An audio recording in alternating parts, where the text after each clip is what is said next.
નમસ્કાર, આપ જોઈ રહ્યા છો ઇન્ડિયા ન્યૂઝ ગુજરાત અને હું છું તમારી સાથે હિના। મહત્વના સમાચારની શરૂઆત કરીશું।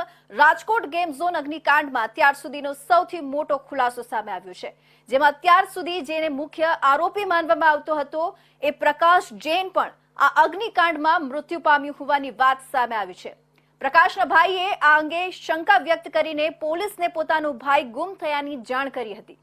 ત્યારબાદ પોલીસે તેની માતાના ડીએનએ લઈને ગાંધીનગર એફએસએલમાં ટેસ્ટ માટે મોકલી આપ્યા હતા। ગાંધીનગર એફએસએલે કરેલા ટેસ્ટિંગમાં આ ડીએનએ પ્રકાશના ડીએનએ સાથે મેચ થતા હોવાનું ખુલ્યું છે, જેના કારણે આ દુર્ઘટનામાં આરોપી પ્રકાશનું પણ મોત થયું હોવાનું સ્પષ્ટ થઈ જાય છે। 27મી તારીખે પ્રકાશના મોત અંગે આશંકા વ્યક્ત કરતો રિપોર્ટ પ્રકાશિત કર્યો હતો, જેના પર હવે એફએસએલની મોહર લાગી ગઈ છે। જ્યારે આગ લાગી ત્યારે પ્રકાશ ગેમ ઝોનમાં જ હાજર હતો અને આગ બુજાવતો હોય તેવા સીસીટીવી સામે આવ્યા હતા। આ ઘટના બાદ પ્રકાશના કોન્ટેક્ટ નંબર સ્વિચ ઓફ આવતા હતા અને તેની કાર પણ ઘટના સ્થળે જ પડેલી હતી।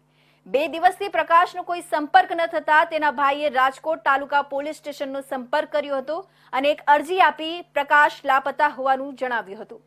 પ્રકાશના ભાઈ જીતેન્દ્ર હિરણે 27મી તારીખે રાજકોટ પોલીસમાં અરજી કરી હતી, જેમાં તેણે જણાવ્યું હતું કે મારો ભાઈ પ્રકાશ કનૈયાલાલ હિરણ છે અને તે ટીઆરપી ગેમ ઝોન સાથે સંકળાયેલો છે। જ્યારે અકસ્માત થયો ત્યારે મોટો ભાઈ અંદર જ હતો। આ અકસ્માત પછી તેમનો અમારી સાથે કોઈ પણ જાતનો સંપર્ક થયો નથી। તપાસ કરતા ખબર પડી કે મારા ભાઈની ગાડી પણ ત્યાં જ પડેલી છે। તેના બધા જ કોન્ટેક્ટ નંબર ઘટના પછી સ્વિચ ઓફ આવે છે।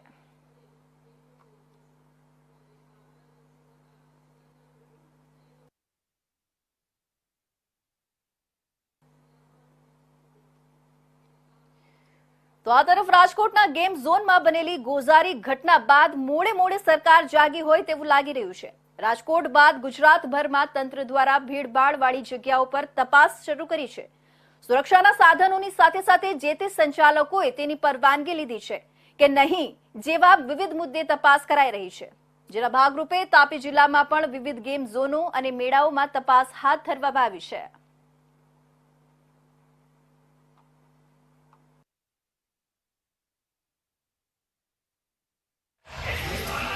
નમસ્કાર, મારું નામ છે ગઢવી દિગ્વિજય, વ્યારા ફાયર ઓફિસર। તાજેતરમાં જે રાજકોટમાં જે ઘટના બનેલ છે એના સંદર્ભે રાજ્ય સરકાર તથા અમારા ફાયર અધિકારીઓના આદેશ મુજબ વ્યારા નગરપાલિકા અને એની આસપાસમાં ચાલુ હોય એવી ગેમ ઝોન કે જ્યાં વધારે એક્ટિવિટી પબ્લિક ગેધરિંગ જ્યાં વધારે થતું હોય એવા વિસ્તારમાં ચેકિંગ કરવાના અમને આદેશ મળે। જે આદેશ અનુસાર અમે વ્યારા નગરપાલિકામાં કોઈ અત્યારે ગેમ ઝોન એક છે નહીં, પણ આસપાસમાં જે ગેમ ઝોન છે એની અમે સ્થળ તપાસ કરેલ અને એમને સૂચન આપેલ, ફાયર લક્ષી જે અમારે સૂચન આપવાના હતા એ સૂચન આપેલ છે અને ટોકીઝોમાં પણ અમે ચેકિંગ હાથ ધરેલ છે અને આગળની કાર્યવાહી જે પ્રમાણે આગળ અમારા ઉચ્ચ અધિકારી અમને સૂચન આપશે એ પ્રમાણમાં આગળની કાર્યવાહી કરવામાં આવશે।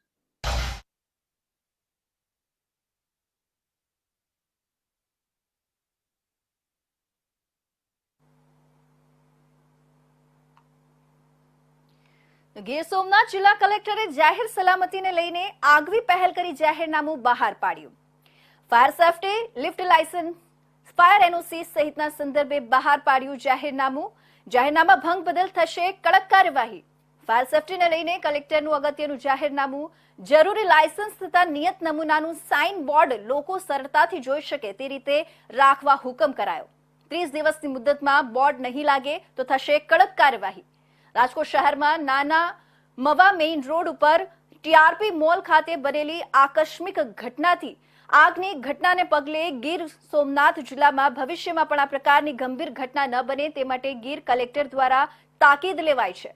જાહેર સ્થળોએ જતી વખતે લોકો સ્થળ પરની સુરક્ષા બાબતે સજાગ રહે અને આવા વિવિધ એકમોના માલિકો પોતાની જવાબદારી યોગ્ય રીતે નિભાવે તે માટે જિલ્લાના તમામ જાહેર અને ખાનગી સ્થળો કે જ્યાં મોટા પ્રમાણમાં લોકો એકત્ર થતા હોય તેવી તમામ જગ્યાઓ જેવી કે auditorium, town hall, party plot, cinema ગૃહો, shopping mall, hotel, guest house, restaurant, cafe, શાળા college, tuition classes, dance classes, gym centre, bank, hospital, library, museum, petrol pump, bus stand, railway station, ઔદ્યોગિક એકમો વગેરેમાં તકેદારીના પગલાં લેવા જરૂરી જણાતા ગીર સોમનાથ કલેક્ટર દિગ્વિજયસિંહ જાડેજાએ જાહેરનામું બહાર પાડ્યું છે.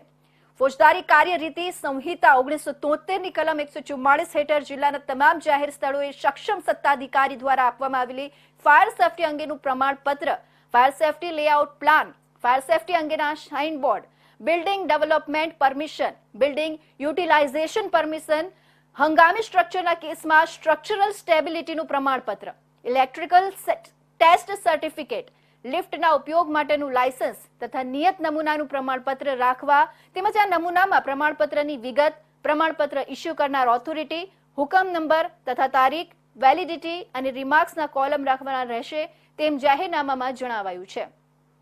આ પ્રકારના વ્યવસાય સાથે જોડાયેલા લોકોને સાઇન બોર્ડ લગાવવા જાહેરનામાની તારીખથી 30 દિવસની મુદત અપાઈ. ત્યારબાદ ચેકિંગ હાથ ધરાઈ. આ હુકમનો ભંગ કરનાર ભારતીય દંડ સંહિતાની કલમ 188 મુજબ શિક્ષાને પાત્ર થશે. આ જાહેરનામાના ભંગ બદલ ફરજ પરના પોલીસ કોન્સ્ટેબલ કે તેનાથી ઉપરની કક્ષાના પોલીસ અધિકારીઓને ફરિયાદ માંડવા માટે અધિકૃત કરવામાં આવ્યા છે.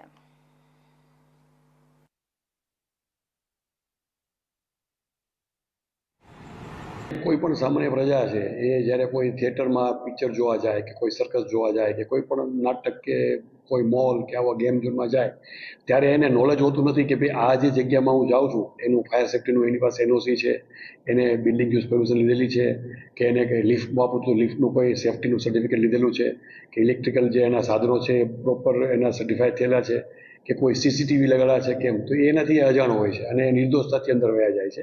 અને આનો ફાયદો છે એ સંચાલકો પણ ઘણીવાર લઈ લેતા હોય છે અને એમ ચલાવતા હોય છે. એટલે આ જે હમણાં ડ્રાઈવ આપણે રાખીએ છીએ એના ઉપરથી મને એવો વિચાર આવ્યો કે ભાઈ આવી રીતે એક ડિસ્પ્લે કરાવીએ કે ભાઈ જે સ્પર્શતા મુદ્દા છે કે ફાયરનો છે તો એમાં લખે કે ભાઈ મારું ફાયર આ તરફનું છે, આ તરફનું રિન્યુ છે. લિફ્ટ તો લિફ્ટ પણ મેં ઓલરેડી સર્ટિફાઈ કરાવી છે, ઇલેક્ટ્રિફિકેશન તો મેં વેરીફાઈ કરાવ્યું છે, સીસીટીવી તો મેં લખેલા છે અને વિકાસ પર અંગે લીધે છે અને બિલ્ડિંગ યુઝ પરમિશન પણ અમે જે તે લીધે છે. એ આ કોઈને ડિસ્પ્લે કરવાનું રહેશે, લોકો જોઈ શકે એવી જગ્યાએ એને ડિસ્પ્લે કરવાનું રહેશે, જેથી જે પ્રજા જે જાય છે એને ખબર પડે કે ભાઈ આ હું જે જગ્યાએ જાય છે એ જગ્યા સેફ છે અને કોઈ અકસ્માત કે એવું બનવાની શક્યતાઓ નહીવત છે. એટલા માટે આ જાહેરનામું આપણે બહાર પાડીએ છીએ. શરૂઆતમાં જાહેરનામું આપવા 30 દિવસ માટે અમલવારી છે, પછી એક્સટેન્ડ કરી શકે 30 દિવસની બરાબર 30 દિવસ લોકોને સમય આપ્યો છે કે આ પ્રકારનું બોર્ડ બનાવીને લગાડી દે. 30 દિવસની મર્યાદા એ લોકો માટે છે કે એ લોકો પોતાનો આ જે ડિસ્પ્લે બોર્ડ લગાડી દે. 30 દિવસ પછી અમે ચેકિંગ ચાલુ કરશું અને જે નહીં લગાડ્યું તો આ જે એની 188ની જે એનું એફઆઈઆર દાખલ. તો આ તરફ અમરેલી શહેરમાં કોમર્શિયલ બિલ્ડિંગ નાગનાથ કોમ્પ્લેક્સને ફાયર સેફટી અંગે ગત ફાયર વિભાગ દ્વારા ફાયર સેફટીની સુવિધા ઊભી કરવા બાબતે નોટિસ પાઠવી હોવા છતાં આજ દિન સુધી નોટિસની અવગણના કરી ફાયર સુવિધા ઊભી ન કરાતા ફાયર ટીમ ઘટના સ્થળે પહોંચી સંપૂર્ણ કોમ્પ્લેક્સને સીલ પ્રક્રિયા હાથ ધરવામાં આવતા ફફડાટ ફેલાયો. આ તકે ફાયર ઓફિસર અમરેલી, નાયબ engineering, PGVCL, mamlatdar, police inspector, junior town planner, નગરપાલિકા સહિત વિવિધ વિભાગના અધિકારીઓ ઉપસ્થિત રહ્યા હતા.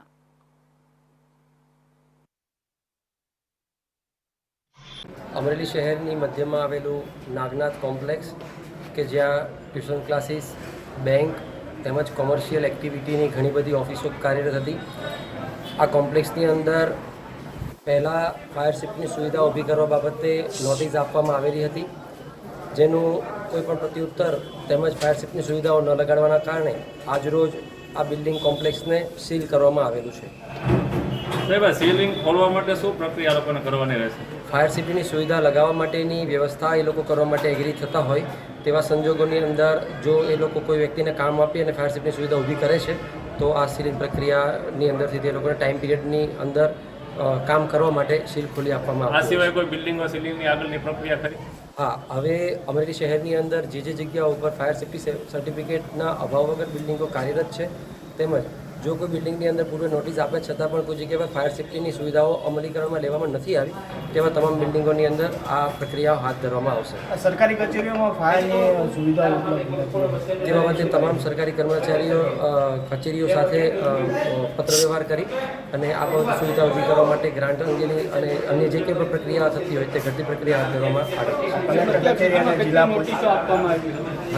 અત્યાર સુધીમાં કેટલી નોટિસો આપવામાં આવી? અમરેલી શહેરની અંદર નેશનલ બિલ્ડિંગ કોડના ક્રાઇટેરિયામાં આવતા તમામ બિલ્ડિંગોની અંદર આ પ્રકારે નોટિસો પૂર્વે આપવામાં આવેલી છે.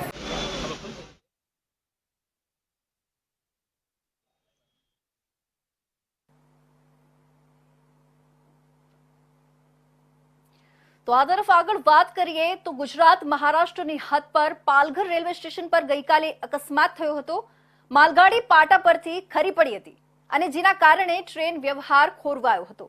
ગુડ્સ ટ્રેન પાટા પરથી ખડી પડતા મુસાફરો રેલવે સ્ટેશન પર અટવાયા હતા. લોખંડ ભરેલા અનેક વેગન પાટા પરથી ઉથલી પડતા રેલવે વાહન વ્યવહાર ખોરવાયો હતો. આ ઘટનામાં રેલવેના કેટલાક વીજ પોલ પણ તૂટી પડ્યા હતા. બનાવ બાદ ગુજરાતથી મુંબઈ તરફ જતા એક તરફના રેલ વ્યવહારને પણ મોટી અસર પડી હતી અને રેલવે વિભાગ તોડતું થયું હતું. રેલ વ્યવહાર યથાવત કરવા યુદ્ધના ધોરણે પ્રયાસ શરૂ કરાયા હતા. વાપી અને વલસાડ રેલવે સ્ટેશન પર મુસાફરો અટવાયા હતા. મુંબઈ તરફ જતા મુસાફરો અને આખી રાત વાપી રેલવે સ્ટેશન પર પસાર કરવી પડતી હતી અને કેટલાક મુસાફરો રોડ માર્ગે મુંબઈ જવા નીકળી પડ્યા હતા કેમ કે મુંબઈ તરફ જતી ટ્રેનો કલાકો સુધી મોડી પડી હતી.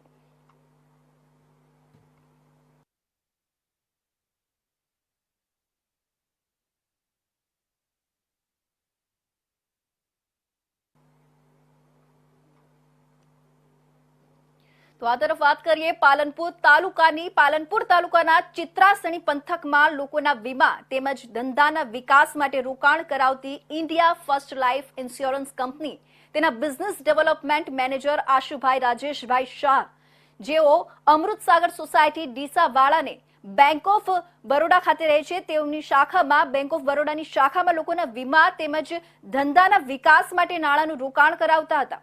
જેમાં કંપનીના બિઝનેસ ડેવલપમેન્ટ મેનેજરે લોકો પાસેથી વીમા તેમજ રોકાણ માટે પેટે લીધેલા નાણાંની પાવતીઓ ન આપી હતી તેમજ આ રકમ કંપનીમાં જમા પણ કરાવી ન હતી. આ વિસ્તારના 24 ગ્રાહકોના 91,54,321 પડાવી લઈ છેતરપિંડી કરી હતી. ઇન્ડિયા ફર્સ્ટ લાઈફ ઇન્સ્યોરન્સ કંપનીના business development manager Ashubhai Rajeshbhai Shah વિરુદ્ધ પાલનપુર તાલુકા પોલીસ મથકે ફરિયાદ નોંધાવી હતી, જેની તપાસમાં બેંક મિત્ર તરીકે ફરજ બજાવતા સાગર દેવજીભાઈ દેસાઈનું નામ ખુલતા પોલીસે આરોપીને ઝડપી પાડ્યો હતો અને તેની પૂછતાછ માટે કોર્ટ નામ રજૂ કરી રિમાન્ડ માંગતા કોર્ટે આરોપીના 4 દિવસના રિમાન્ડ મંજૂર કરતા પોલીસે આરોપીની પૂછતાછ કરતા 41 લોકોના 1,26,00,000 ઉપરાંતની રકમની છેતરપિંડી કરી હોવાનું બહાર આવતા પોલીસ પણ ચોંકી ઉઠી હતી અને આ છેતરપિંડીનો મુખ્ય આરોપી ઇન્ડિયા ફર્સ્ટ લાઈફ ઇન્સ્યોરન્સ કંપનીના મેનેજર આશુભાઈ રાજેશભાઈ શાહને ઝડપી પાડી તેની કડક પૂછતાછ કરવા કોર્ટમાં રજૂ કરી રિમાન્ડ મેળવવાની તજવીજ હાથ ધરવામાં આવી હતી.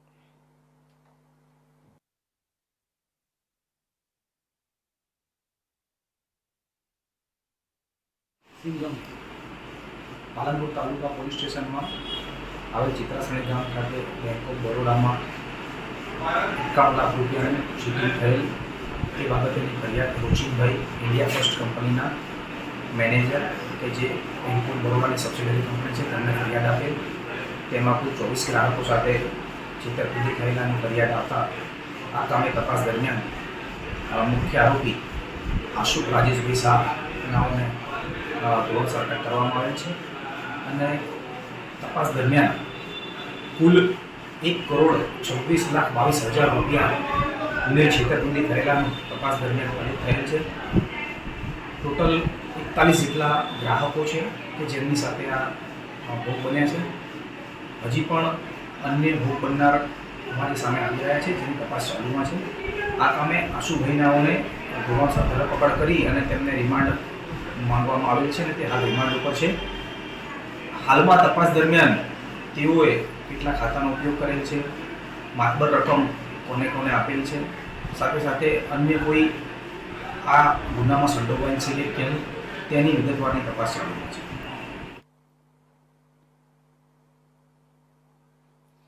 તો આ તરફ જૂનાગઢ ગિરનાર પર્વત પર ઉષા બેક્રો કંપની સંચાલિત ગિરનાર રોપવે ભારે પવનના કારણે પ્રવાસીઓની સુરક્ષાને ધ્યાને લઈ છેલ્લા 2 દિવસથી બંધ રહ્યું છે. તો બીજી તરફ આજે વહેલી સવારથી જ ગિરનાર પર્વત પર ભારે પવન સાથે આંધીના દ્રશ્ય પણ જોવા મળી રહ્યા છે. એક તરફ રોપવે બંધ છે તો બીજી તરફ વહેલી સવારથી જ ગિરનાર પર્વત પગથિયા ચડી જઈ રહેલા યાત્રિકો આ મનમોહક દ્રશ્યો જોઈ ખુશખુશાલ થઈ ગયા હતા.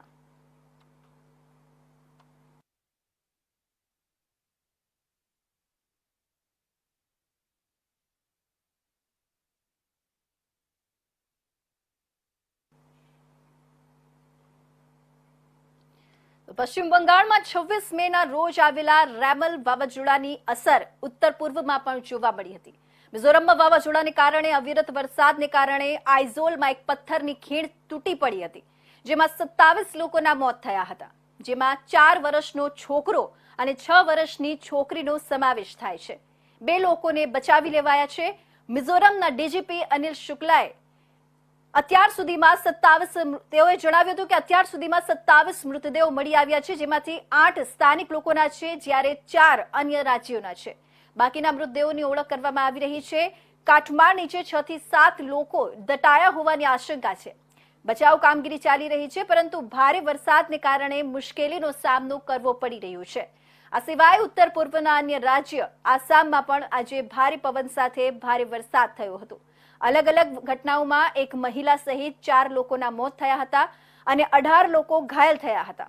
મોરીગાંવ જિલ્લામાં ઓટો રિક્ષા પર ઝાડ પડતા એક કોલેજ સ્ટુડન્ટનું મોત થયું હતું. તે જ સમયે 4 લોકો ઘાયલ થયા હતા, જ્યારે લખીમપુરમાં ભૂસંકલનને કારણે એક વ્યક્તિનું મોત થયું હતું. સોનિતપુર જિલ્લામાં એક સ્કૂલ બસ પર ઝાડ પડ્યું, 12 બાળકો ઘાયલ થયા હતા.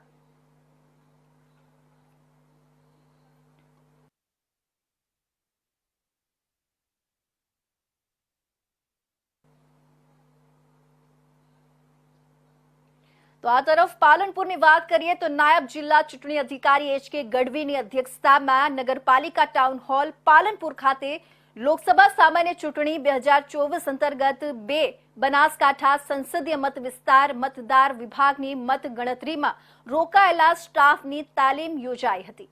લોકસભા સામાન્ય ચૂંટણી 2024 અંતર્ગત 2 સંસદીય મત વિસ્તાર વિભાગ બનાસકાંઠામાં તારીખ 7મી મેના રોજ મતદાન યોજાયું હતું. આગામી 4 જૂનના રોજ જગાણા સ્થિત એન્જિનિયરિંગ કોલેજ ખાતે મતગણતરી હાથ ધરવામાં આવશે.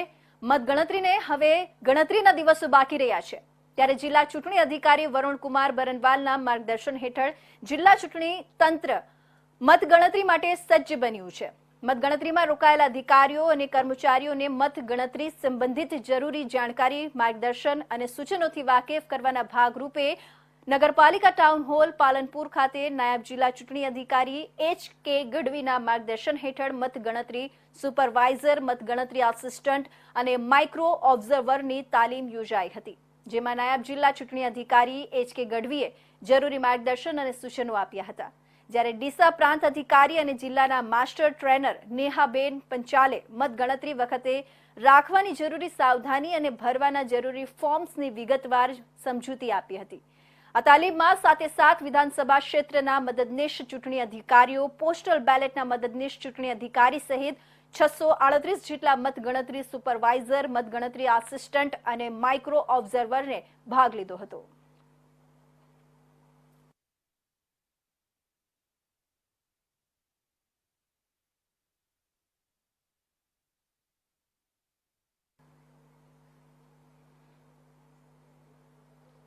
તો આ તરફ છેવાડાના લખપત તાલુકામાં પાણીની પરિસ્થિતિ વિકટ બની રહી છે. ગામડાઓમાં 2 અઠવાડિયાથી પાણી ન મળતા લોકો રોષે ભરાયા છે. તો ટેન્કર દ્વારા પાણી ન પહોંચતા ભેખડા ગામે અગ્નિશમન વાહનથી પાણી પહોંચાડાતા આશ્ચર્ય સર્જાયું છે. ભેખડા ગામમાં એક નાગરિકનું અવસાન થતા તેના દફન વિધિ માટે પાણીની જરૂર પડી હતી. ગામના અગ્રણી આરબ જતે જણાવ્યું હતું કે પાણી પુરવઠા તંત્ર તેમજ જીએમડીસીને જાણ કરી પણ તેની પાસે ટેન્કર ન હતા. છેલ્લે પ્રાંધો વીજ મથકના અધિકારીને જાણ કરતા ટેન્કરના બદલે અગ્નિશમન દળનું વાહન મોકલાયું હતું અને ગામમાં લોકોએ ફાયર બ્રિગેડના આ વાહનમાંથી પાણી ભર્યું હતું.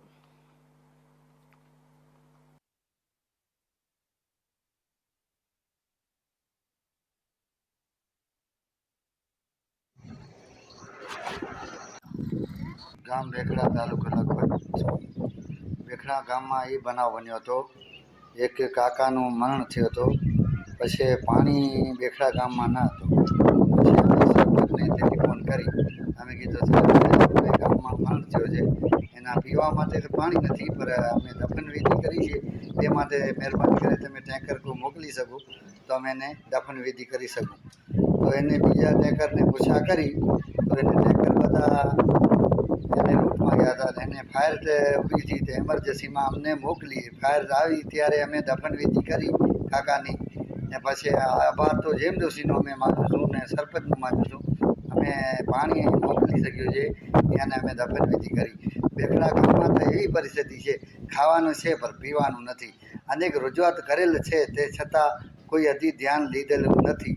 હવે અમે મામલતદાર સાહેબ આવેદનપત્ર આપેલું તો પાણી પુરવઠા આપેલું, મીડિયામાં જાહેરાત કરેલી છે, કચ્છ બધા મા બાપ જાહેરાત કરેલી છે. હવે આભાર તો અમે જેમદોશી માનું તો અમને અવારનવાર ખૂટે તો પાણી આપે. કદાચ પાણી જેમદોશી ના આપે તો અમારો તો હજી એક માણસનું થાય એવી તૈયારી છે. પીવાનું નથી પણ ખાવાનું છે સાહેબ.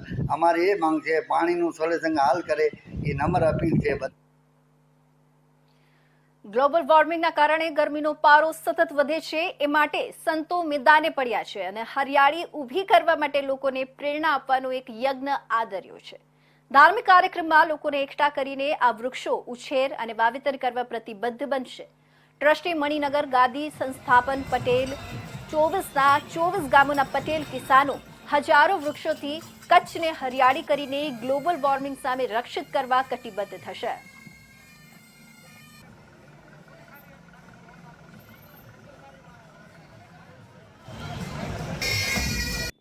આજે પહેલા તો હું એમ કહીશ કે અમારા પુરુષોત્તમ શ્રીજી મહારાજનો આજે 82મો પ્રાગટ્ય દિન છે 28/5ના, અને એના અમે યાદીમાં એક સ્મૃતિ વન બનાવ્યું છે નારાયણપર રોડ ઉપર.